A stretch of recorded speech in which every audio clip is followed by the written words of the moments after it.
Welcome back into another episode of the Daft on Draft podcast. We are recording a late one tonight after some Thursday night football where the Seahawks prevailed over the Cardinals in a game that was closer than it probably should have been. But we are here. We're going to talk about the Week 5 slate of college football here. We're going to go through it. We're going to talk about some emerging players on these rosters as we go through it. But James, how are you feeling tonight? You ready to roll? I'm ready to roll. This is as packed of a slate as we've seen so far. There's a lot of players that are getting their first test against real competition, so I'm pumped for this weekend. I love it. I love it. Let's start with Virginia, Florida State, because there's an emerging player that I want to talk about in the Virginia game. I covered him in my 7-Up again for paid subscribers. Virginia offensive tackle Mikhail Boley. Have you spent any time watching Mikhail Boley yet? Yeah, I actually watched Mikhail Boley today. I watched Stanford and NC State. I thought Stanford was pretty much dominant. NC State was not as clean, but yeah, he's got a lot going for him. I'll let you kind of break him down. Yeah. So again, his dad is a former NFL linebacker, so that helps with the NFL bloodlines there. But I think he's a really smooth mover. I do think that his grip strength could be better. His ability to sustain blocks in the run game could be better. He's a road grader when he can get into guys and drive them, but I don't think he necessarily sustains as well as I'd like him to. But yeah, man, I like his lower half quite a bit in his pass set. He's got verified 34-inch arms on a 6'4" frame. So like I think that proportion is really awesome. I mean, I think it shows in leverage situations as well. But I think his hand placement and his punch placement is really awesome. When he does grip, his grip placement is awesome too, to have that inside out leverage. I think there's a lot to like in terms of the athletic ability. Technique is up and down, as you mentioned. I think that he could be a little cleaner consistently. But that Stanford game in pass pro, when those hands got latched, it was a thing of beauty. So I think he's on a day 2 trajectory. Like I think if he keeps playing like this, he's on a day 2 trajectory. Florida State's got a really awesome test for him ahead here, that Florida State defensive line. So we'll see how Mikhail Boley looks in that Florida State game. Yeah, Florida State. So yeah, I mean, Mikhail Boley. You've done a great job of highlighting people this year. He's somebody that I'm glad you pointed him out to me. Florida State has some players on defense that I've been excited to watch. They just haven't really played anybody since week 1, so I haven't gotten to study them. But Earl Little he really stood out against Alabama. I know James Williams is really athletic. But yeah, it'll be a good test for Mikhail Boley for sure. Yep. And Virginia's got Chandler Morris is playing pretty well. I don't see him as an NFL draft prospect, but as a fun college quarterback, he's playing pretty well for Virginia right now too. So pretty interested in that one. TCU, Arizona State. The battle of two wiry quarterbacks is kind of the story of this one, I think. Josh Hoover and Sam Levitt. Josh Hoover is on a pretty good trajectory. Again, you know, I've been told by some scouts that TCU expects him back for a redshirt senior season next year. And based on the tape that I've seen, like I think he's obviously got like a really toolsy play style. I do still see some stuff from a process accuracy standpoint that I'm like, yeah, that might be for the best. But again, it's early in the season. This is a good test. Arizona State here, Big 12 football. Levitt, on the other hand, I'm pretty much punting on for the season. He's 19. He's playing like he's 19. He hasn't played pretty well, or as well as as some had hoped coming into the season. Anybody else from this TCU Arizona State game? Keith Abney on Eric McAllister. That's a fun. I was gonna say Keith Abney. I mean, Jordan Tyson. This will be probably definitely the best competition that Jordan Tyson faces, and he's been, I think, pretty dominant this year. Keith Abney is really interesting because I think his tape so far has been awesome. I really wonder if he's going to be somebody that declares early, just as a 5'11" corner. You know, like seems like the type that might return to school. But I mean, his tape I think is kind of starting to warrant a day 2 pick. Yeah, I would agree with that 100%. The Baylor game is awesome, and Baylor's got some, like, Baylor throws the ball 50 times a game, and they've got dudes who could play, and like Josh Cameron, Ashton Hawkins, Cole Wilson. So, and again, he had a pick in that game on a beautiful play. he was recruited as an athlete, so it's not a surprise that he has ball skills. But Keith Abney's ball skills are awesome, and a very underrated part of his game. All Yeah, right. I would also highlight Bud Clark for TCU, who we've talked about several times. The Arizona State tackle, whose last name I don't know how to pronounce, but Max Yeah. Max Ahinator. I. Yeah. Ahinator. I don't know. Yeah. Um, yeah, I mean, there's honestly a lot of guys in this game, even like CJ Fight, Eric McAllister, like you mentioned. So Eric it'll be a good McAllister's matchup. coming off a Monster massive game game. too. Yep. Yeah. So we'll see what Abney and company has in store for them in that one. USC Illinois would be a lot more awesome to tune into if Xavier Scott wasn't hurt. I would love to see Right. Xavier Scott and Makai Lemon because those guys would be matched up all day. Mm-hmm. Play style, body type wise, that would be a match made in heaven. But they're like the wide receiver and DB versions of each other. yeah, it would have been an awesome head to head. Would have been an awesome head to head. Instead, we're gonna get two fun college quarterbacks. Jaden Mayava is playing really efficient football, but I think Mayava also has a pretty significant cap on him in terms of mobility and arm talent, in terms of an NFL draft player. But, again, two wiry quarterbacks here, college quarterbacks going at it in this one.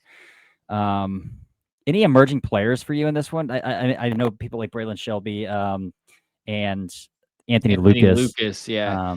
I mean, Anthony Lucas had a great game against Michigan State. I've seen him in the first round of some mock drafts. I mean, he is 6'5", 279 with about 33.5-inch arms and showing some advanced like hand technique. So definitely a positive development there. And Illinois will be another test that's like a good matchup on paper, but based on what Illinois' offensive line has shown this year, I'm not sure that this is great competition. Like, how many times does JC Davis need to get beat every week for it to be like a good a resume builder? Which is, Also, I was just thinking that as well. Like JC Davis might have the best resume of like games that could have gone really great for his resume. he And it has has gone into the complete opposite direction for him this he's year. the most featured on other people's resumes. Yes. Yeah. Everybody's gonna have the JC Davis game at this point moving forward, it feels like. Yeah. So that's not a great development. Jacoby Lane will also be out. Unfortunate, but I am excited to see Kamari Ramsey. I watched his tape against Michigan State. He had a nice. I think he gave up a play and then had a nice play. So, yeah, we mocked him in the first round a couple days ago. But after that, those are the only guys. I will say, as far as emerging players, there's one other emerging player I will highlight, and that's USC running back Waymon Jordan. Okay. 5'9", 210. Have you watched him at all? I have not, but that's my kind of body type on a running back. Yeah. Check him out. He had a big game in week 4, and so that's my one exposure to him. But very dynamic athlete. Seems like we're kind of starving for some potential day 2 running backs here, but Waymon Jordan I think could be one, and USC finally has a really good rushing attack. I love it. I actually have a running back I'm going to bring up later when we get to a different game as well, because I have another running back that I've been digging, and he's sidelining a guy that came into the season with a lot of hype, so I think he deserves a shout out when we get there. But Notre Dame, Arkansas. For me, I'm really excited about this game. Not that Notre Dame has an offensive tackle who could block Quincy Rhodes, but this is going to be a resume game for Quincy Rhodes, a ranked opponent. I would feel, again, a lot better if Charles Jagusa was healthy and didn't get in an ACV accident coming into the season. But can Quincy Rhodes continue to look like a first rounder? Because like through 2 games since the game 2 weeks ago, where I was like, yeah, this guy has the frame of a first rounder. This guy moves like a first rounder. He had another solid week last week. So this is the Quincy Rhodes test for me, in my opinion. Outside of that, Jordan Faison's been playing really good football for Notre Dame. He's been their leading receiver this year. Okay, I need to look into him.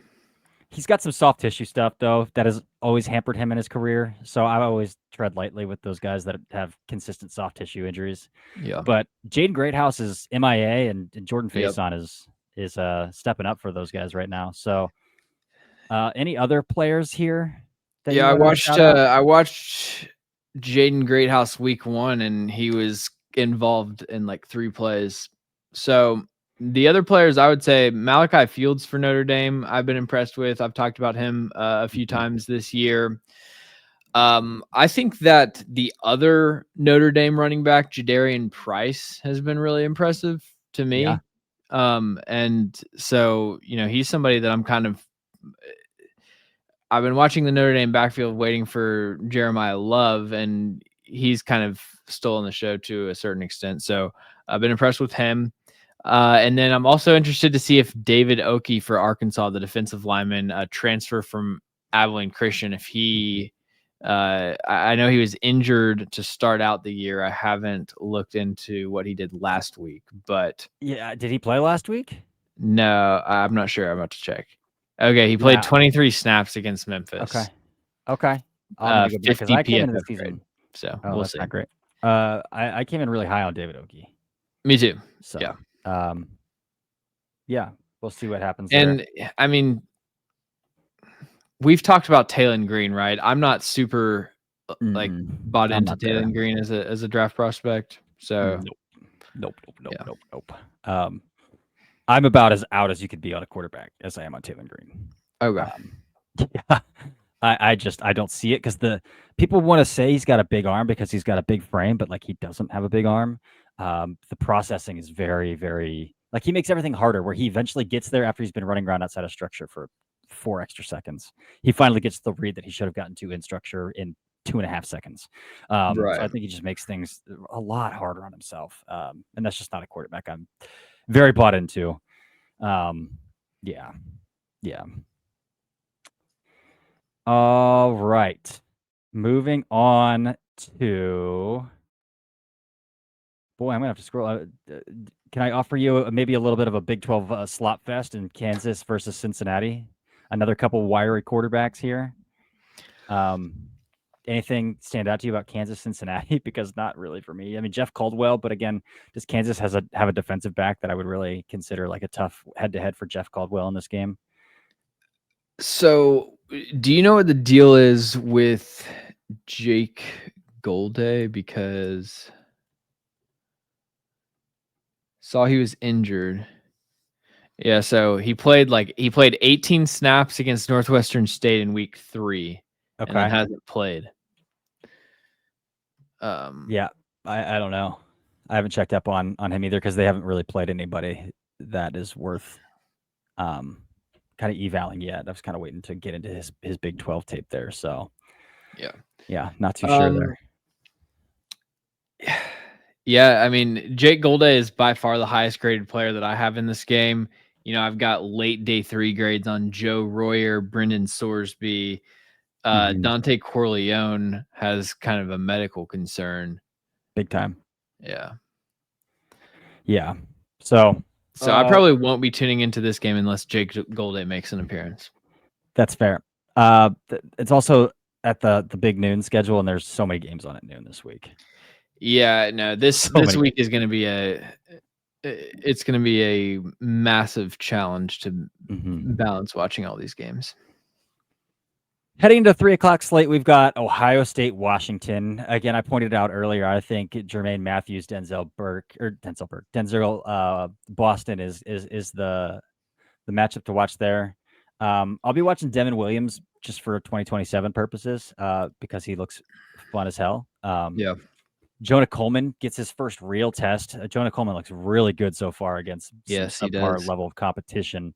Now he's going to go up against, Caden McDonald, Ed Hughes, like all of those big boys for the Ohio State defensive line and those linebackers. So he's going to have some legitimate anchors and runners at the second level chasing him down this next week. So I'll be interested to see, can he beat guys like Sonny Styles and Arvell Reese to the corner? Can he run through contact through some of those guys? Can he make something out of nothing with those bigger dudes on the interior mucking stuff up this week? So a big Jonah Coleman game this week, I think. Well, I mean, when I mentioned at the beginning of the episode, like this is the first challenge. This week is the first challenge for a lot of players, and that applies to pretty much everyone on Washington and everyone on Ohio State. Because Mhm. Ohio State had Texas, but we haven't really gotten to see them since week 1. So it'll be great to see, like, does Carnell Tate continue his ascension? Um, obviously, like you said, Denzel Boston, Jonah Coleman, one of my favorite running backs in this class, and then Mhm. Arvell Reese, who has emerged at linebacker. Also think Jermaine Matthews, if he can have another statement game against a big opponent. And I would highlight Drew Azzopardi, the tackle for Washington, who Okay. I thought was awful last year, straight up like one of the worst. I didn't even evaluate him. I just saw every single Big Ten pass rusher like dog him.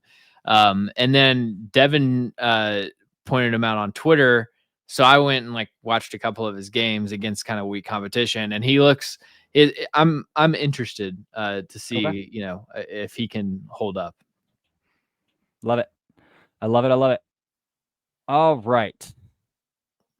Moving on to Ole Miss LSU. This is like, Oh wait, one more thing. oh yeah, go for it. Have you seen Washington, the sailgating that they do at Washington? No, that sounds amazing though. Look up sailgating. Okay, I'll have Uh, to look at it. I that mean, it sounds pretty Ohio State guy, self-explanatory. the Barstool guy, posted a picture of it and said that he was sailgating. And so basically, Washington Stadium is right on the water, and then people tailgate just in boats out kind of in the bay right by the stadium. It looks like the uh, coolest thing ever. But yeah, Yeah, that sounds awesome. I lived in Seattle for a year, but like it was right out of college, and I never, Oh, really? got out a whole lot. Yeah, because I was doing school and working to afford rent out there. Uh, Right. so yeah, um, LSU Ole Miss. That LSU defense is legit, man. Yep. They're legit. Um, I'm also interested in the interior offensive linemen for LSU against Xavion Harris, who I don't think has played very well to start the season for Ole Miss either. Um, outside of that, this is going to be a fun game. Trinidad Chambliss might be my favorite college quarterback right now. He might be my favorite college quarterback. The dude is so much fun to watch. Ferris State transfer. Again, as an NFL draft prospect, he's like 5'11", so probably not. But he's a ball of energy, man. He's a lot of fun. Yeah, I haven't paid too much attention to him just because he doesn't have like NFL draft upside really. But I mean, I pull up the list of players for this game, and it's the longest list for any game that we've talked about. LSU is just stacked with talent. Mhm. It's like even the players that I don't like, I have, 5th and 6th round grades on. Like those are their worst players are 5th and 6th round draft picks. It's like Patrick Mhm. Payton, who is still kind of solid by college standards, but I just don't really think it, I think as a pass rusher, there's kind of nothing going on there. Yeah, I tend to agree with that as well. Diego Pounds though will have the opportunity to go against Patrick Payton, some of these other guys. I'm so torn on Diego Pounds because I see the movement skills and I see the body type and I'm like, this is the kind of tackle I want to love. Like I really want to love Diego Pounds because again, the movement skills are awesome. He's got the frame, but then he oversets like crazy. I don't think he moves people well in the run game. His hand placement's iffy. So it's like all the other stuff around the things that I love in offensive tackles, like Diego Pound doesn't have it. And it's like, oh, but I so badly want you to be a dude. Yeah. Yeah. The other Ole Miss guy that I would highlight is Suntarine Perkins, who Mhm. has 9 stop tackles the past 2 weeks, which is a tackle for an unsuccessful play. Yep. He only plays like a QB spy though, which is just not really a role in the NFL. Right. So it's just I don't know how translatable it is, but he does have production. I feel like with LSU, I just got to kind of like list the guys like on the D line. We've got edge rushers Patrick Payton and Jack Pyburn, who I think are like day 3 guys, but are still kind of Mhm. solid.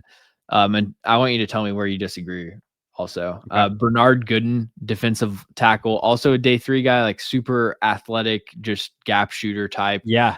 Yeah. Um, yeah, give me your thoughts on the D line before we move on. Pyburn, yeah, he's a ball of energy, dude. I've Yeah, loved watching Pyburn's tape. I haven't paid too much close attention to the other guys up there, just because LSU hasn't played anybody, and yeah, I haven't had a chance to watch the LSU defense against Florida offense yet either from last week. But Gooden has definitely stood out to me through the yeah. early parts of the He's season, got some especially week insane 1. reps. Yeah, And yeah, then he we've does. got the Whit Weeks, I guess, revenge game. Oh my gosh. Uh, dating Lane Kiffin's daughter. He's only going to play the second half, though. Yeah, Yeah. that's true. But I've got an early 4th on Whit Weeks. I think he showed some like real pass rushing chops. I think it was in the Florida game. Like multiple high quality wins, which was pretty interesting. And then and then I also Harold Perkins, who I think has shown, this year has been a promising step forward in that at least he's got like production and Mhm. decent tape, but he's playing in this overhang role, which is it's putting him in situations and coverage that he shouldn't be in. And then Mhm. also it's like, I don't know that the tape is that good really to justify a very high pick. What's even more concerning is I watch him when they do blitz him and he gets just Mhm. tied up as a pass rusher. Yep. There's like no juice there.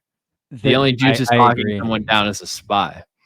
Yep, I completely agree. It's unfortunate too because like he was such a fun college football player as a freshman. I think people overblew it a little bit, but like it's pretty evident even when he was like dominating people as a freshman. But what is this guy gonna do at the NFL level? Right. Um, they could try to stack him, but again, he's what 5'11", 220, so like 6'1", 220. So he's like somewhere in that range. It's like so he's tiny. It's rough to try to project what he can do at the NFL level. Rough to project that. Yeah, Um, it's 6 foot 1 1/8, 215 pounds is mhm. what I have. 215, man, that's brutal. Um, could I interest you in Caden Wallace versus Mansour Delane? Caden Wallace, isn't it Harrison Wallace? That's what I meant, Yeah, Harrison yeah, Wallace. yeah. Harrison Wallace. So I've not really watched Harrison Wallace. He's like the only Um, receiver producing on that offense right now. yeah, I know he's And Stribling. really Well, fast, I like right? Stribling quite a bit too for what Stribling can do. Yeah. He's a physical dude. I just haven't watched the Ole Miss passing game a ton this year. I know Mhm. Max Toscano loves Daquan Wright. Mhm. And he's got really good speed tracking. I like Uh Daquan Wright too. 6'3", 251. Yeah, I like Daquan Wright quite a bit as well. He's good. He's a very good football player. Um, The all right. the final thing to mention is that to me the most impressive part about LSU's defense is the secondary with Mansour Delane and then AJ Mhm. Halsey, who I really like. He's stood out a Yeah. lot this year. Yep. Yep. Another statement game for Delane because this is a team that's going to throw the ball 40 times at you. So, Yep. going to be a good one. Auburn, Texas A&M. Cassius Howell versus Xavier Chaplin, the exact type of pass rusher that Chaplin struggles against. It's like These what we were guys that talking tape under about him. with JC Davis. Like every pass rusher is going to have a Xavier Chaplin game on their resume, I think, this year. Yeah, it's been brutal. Um, It's been a brutal start for him coming yeah. into the season with first round grades from scouts. And I mean, scouts had him graded as the highest offensive tackle, like the highest graded offensive tackle in the class coming into the season. That's Yeah. uh, and he hasn't looked the part at all. At all. And again, we weren't big fans of his summer tape either. I've got a inside the film room up on him from over the summer. So, yeah, man, pretty rough. Yeah, Pretty rough stuff there. my comp to him was Tyler Guyton, Okay, derogatory. okay. I Yeah. see a lot of DeJuan Jones because they're both really massive dudes who just win Yeah, by throwing their hands at that people, like their length just at people. Yeah. length merchants. Yes. Yeah. Yeah. Anybody else here? I mean, Cam Coleman we talked Oh, about, yes. but we can't talk Oh, about him yes, for another people. year. Yes, there are a ton of people in this game. Okay. I mean, we got Keldrick Falk going up against not great competition, but Trey Zune is Guard. decent. Yeah. But like he's gonna be a guard, but like that's decent competition. And then the Demetrius Crownover is like looks the part. I like Demetrius Kronover for what he is. Hollywood left tackle, but I don't know. I'm not too impressed with him. No, I like him for what he is. Like I was texting one of my scout buddies, and I was like, looks really ugly, but like he doesn't get beat very often. Yeah. But like his technique is terrible. I like Chase Bezantis quite like a decent amount. Okay. I haven't really. He was like I watched Texas A&M offensive line and didn't really pay attention to him. So They that's do probably so my much bad. weird stuff with their interior. They're like rotating 4 guys through those 3 spots. I was Like watching Armaj Reed constantly. Adams and then the 2 tackles. Reed Adams, I don't much love, but they've got 2 centers they'll rotate in, and when they rotate one center and they kick the other one to guard, and they'll either kick out Reed Adams or they'll kick out Bezantis for that guy for the center to switch to guard. It's like really sloppy what they're doing with their interior offensive line. It doesn't make a lot of sense to me how they're rotating those guys in and out. This is gonna be a resume game for Willie the Third Yep. in either direction Yep. because this is an Coleman, insane receiver duo with Cam Coleman and Eric Singleton, who I'm not huge on Eric Singleton, but he's just he's one of the fastest receivers in college football. Mm-hmm. And that's still a good matchup to show your skills against. Yep. Absolutely. The Cam Coleman Will Lee stuff is going to be so much fun. Have you paid much attention to Dalton Brooks, the safety for Texas A&M? No. Okay. Some scouts would like him. I haven't, again, Texas A&M has played outside of Notre Dame. Haven't really had a matchup worth really paying much attention to. Indiana, Iowa. Again, this is the second game now for Fernando Mendoza against Power 4 competition this season. So Iowa again gave up 28 points to Athlan Kekamanalinas, or however you pronounce his last name, in the Rutgers offense. So, Indiana should have another pretty efficient offensive performance in this one. We got your boy Cade Piper going against some decent defensive line, like college decent defensive linemen. Okay, Indiana's got this guy Mario Landino. He's Mario Landino. not eligible. He was like this 2-star recruit. He's a sophomore. Okay. He had like 6 pressures, 3 sacks against Illinois. He was like the dominant force that kind of wrecked Illinois. So I'm really interested to see him for next year. But yeah, this will be a good test for Cade Piper. Indiana's also got some other guys like Tucker, I think. Half their team is transfers every year. So even as a fan, it takes me until week 8 to learn the roster. But yeah, I don't know. We've had this conversation before with Indiana, but I'm looking at my list here, and I've got day 1 to 2 grades on Fernando Mendoza and Omar Cooper, and then I've got like 10 players with day 3 grades. And I think Amari Farrell could be a day 2 player. Yeah, I like Amari Farrell. He gave up that big touchdown against Illinois that PFF blamed D'Angelo Pons for, but it was on him. Yeah, Kurt Signetti like came out in a presser and was kind of like very critical of Amari Farrell. He's very critical of everybody. They could win 70-0, and he'd be like, we didn't score 80. But no, I do agree with you. Amari Farrell, after Omar Cooper, Amari Farrell is my highest graded player, and he has an early 4th round grade. So like, I'm there with you. That. But D'Angelo Pons, Elijah Surratt, Mikhail Kamara, Roman Hemby. I kind of like Carter Smith as a center. He plays left tackle for them, but I like him as a center. Aiden Fisher, like really undersized linebacker that I don't even really see getting drafted. And then for Iowa, who do you like on Iowa? I've talked about Cade Piper. That's it, man. You couldn't sell me on Logan Jones or Jennings Dunker. Max Ulen. He's okay. I think he could have a career as a DPR. I haven't seen him be very physical on early downs against the run, but like But he's got some chops as a pass rusher. so he reminds me so much of Aiden Hutchinson because, and I'm not saying that Interesting. he's going to be as good as him, but they have the same build where they're tall with short arms, like 6'6", 260, 6'5", 260 short arms. Same pass rushing plan where they've got like the long arm swipe, inside spin, and Mhm. then he has, NFL size, but last year they just didn't play him on early downs. It's like I was thinking it was one of those weird Iowa usage things with their defensive Mhm. line. But when you watch his run defense snaps, like he can get in there and shed blocks. He looks decent. So I'll be interested to see how he performs in Big Ten play, because if you pair his pass rushing tape from last year with just kind of standard what run defense that you would expect from a 260-pound edge, like I'm on board with that for sure. Mhm. Um, and I haven't watched this guy, but Ryan Roberts really likes Bo Stevens, the Iowa guard. Okay. I Both I Iowa guards. watched Dunker, Logan Jones, and Cade Piper when I watched Iowa's. Well, every time I watch Iowa's O line, Cade Piper's the only one I like. But Mhm. and Logan Jones has nice run. They all flatten people in the run game. It's just getting Jennings Dunker.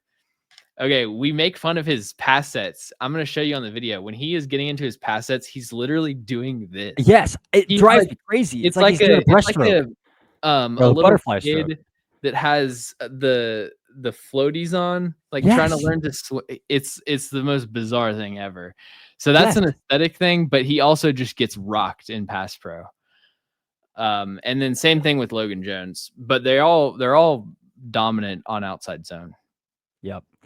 That I was gonna mention Kamari Moulton, but he hasn't really played too much this year. I think he was hurt early on in the season. But I'm gonna be wary of an Iowa running back now because I think I'm getting burned a little bit on Caleb Johnson because he's an outside zone merchant in college and it hasn't really translated a whole lot so far Right. early on in his NFL career. All right. The next two games are just like the all academic teams playing UCLA versus Northwestern and Cal versus Boston College. I don't think you could sell me on any NFL, like any matchups head to head in that in either of those games.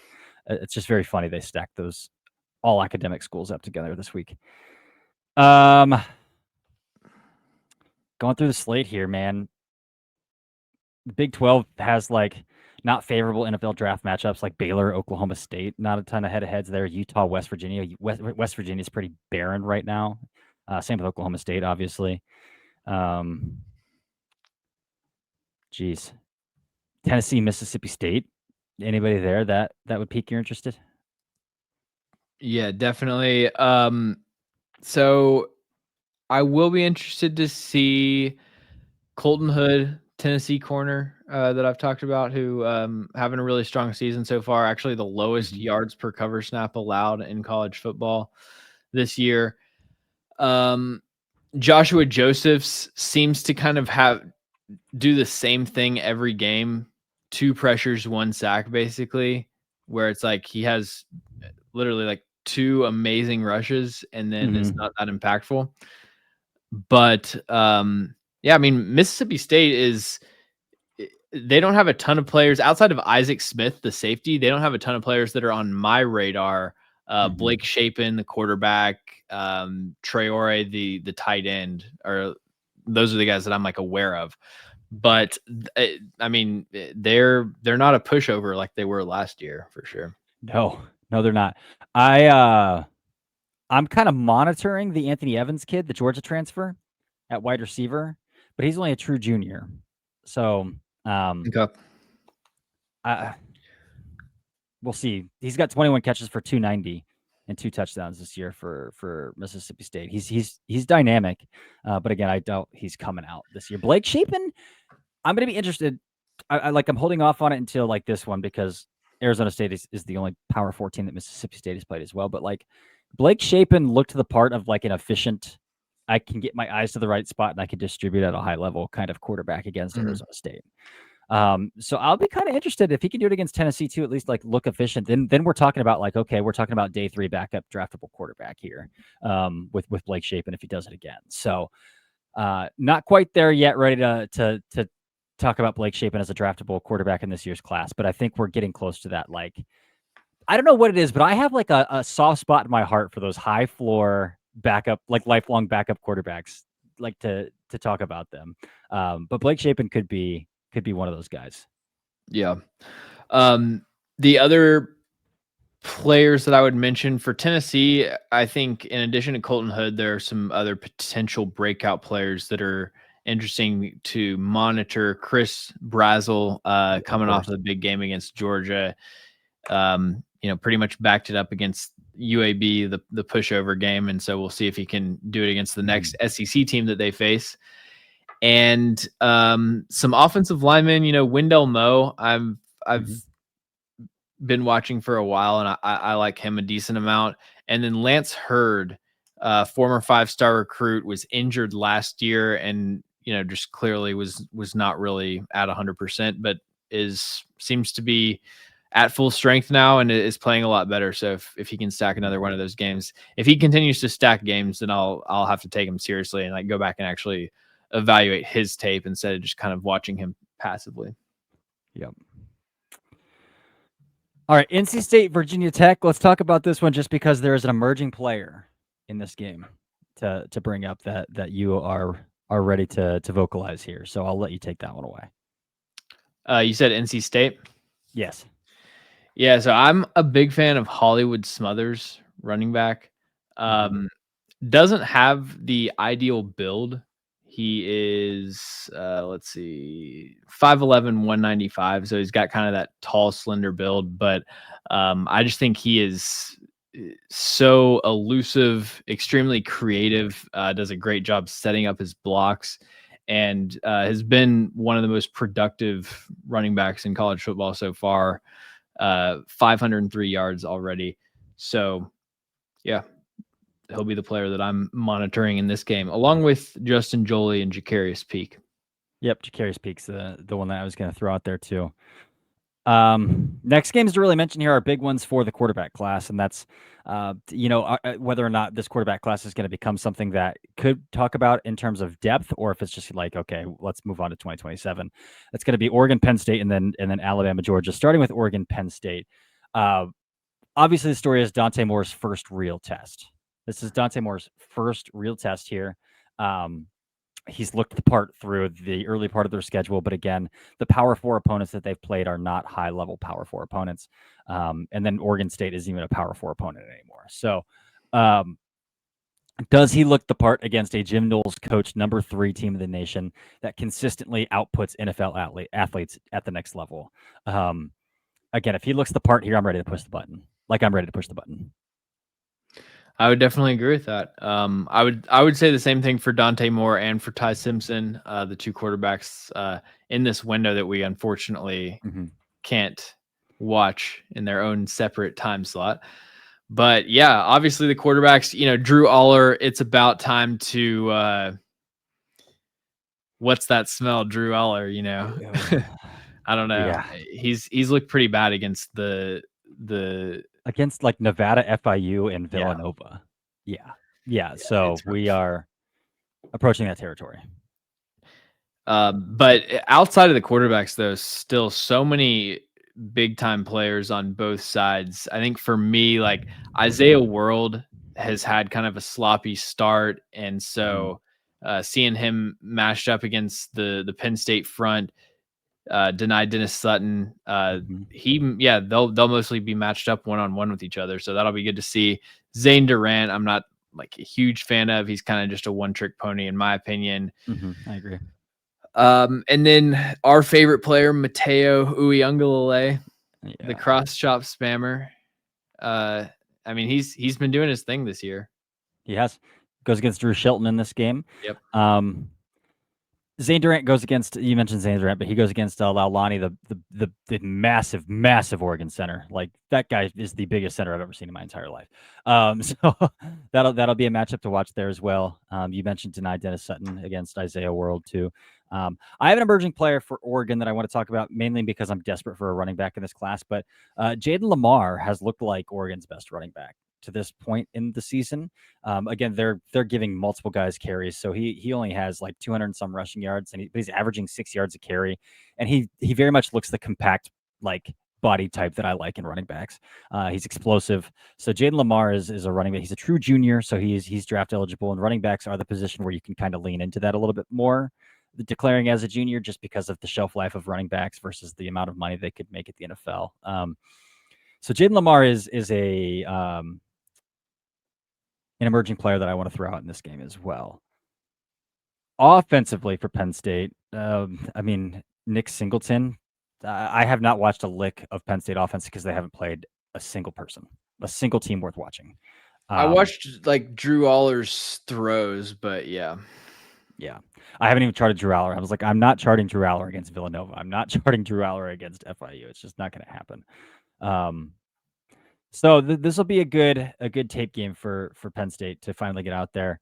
Bryce Becker, I'm excited to see Bryce Becker if he can fly around and keep pace with those guys, those backs at Penn State as well. If he can stack and shed a little bit along that, the front there. The Penn State guards got some hype too. I didn't love his tape coming into the year as well. The Ione kid, Yeah. Didn't love his tape coming into the season, but 334 pounds. Big boy. Big boy. Alabama, Georgia. Also, Zakee Wheatley. Yep, Zakee Wheatley. That's a good shout. And AJ Harris. Yeah. Yep. Those guys deserve the shout for sure. Speaking of Alabama, Georgia, AJ Harris is a Georgia transfer. Jeremy Bernard versus Dalen Everett. Can I interest you in Dalen Everett? I'm not a huge fan, but again, this is a Ty Simpson resume game too. This will say is Ty Simpson a 2026 kid or is he a 2027 kid? Like I can almost definitively make that statement off of this game. Like it feels odd to say that, but like I'll be able to tell based off of this game. Yeah, man.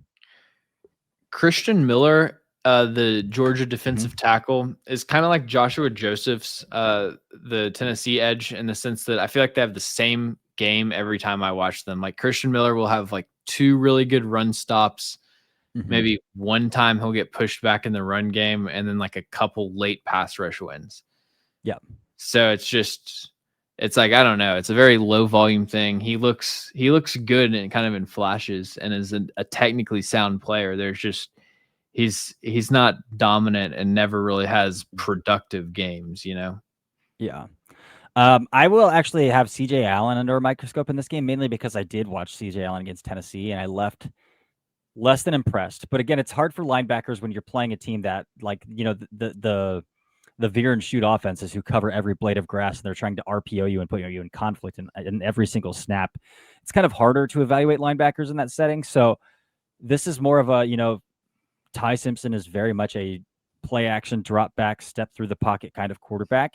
And this Alabama offense, they'll run some RPOs for sure, but like very much they're going to give you a more traditional looking front and traditional looking scheme to get your eyes in the right spot too. So I'm kind of hoping I'm going to call it a bounce back game because I don't think CJ Allen's tape against Tennessee was all that great. Anything else here? You mentioned Jeremy Bernard. I would say it'll be interesting to see. I think I heard Tim Keenan might be coming back. So, you know, run stopping nose tackle for Alabama. And then Bray Hubbard, the safety as well, that has had kind of the polar opposite games so far this year. Yep. Awesome. All right. The last P4 versus P4 game here to really talk about is Kentucky, South Carolina, man. And again, this is just about Lenore Sellers stacking games and does he take that other gradual step? You know, we talked about on the podcast. It is like he's walking up a flight of steps. It's incremental, but each game you can tell that like he's getting there, and it's looking cleaner and cleaner and cleaner from an operational perspective. So that's what I'm going to look for. And again, Kentucky's a pretty good game to do that against because in terms of SEC talent, Kentucky hasn't figured out how to really work the portal yet.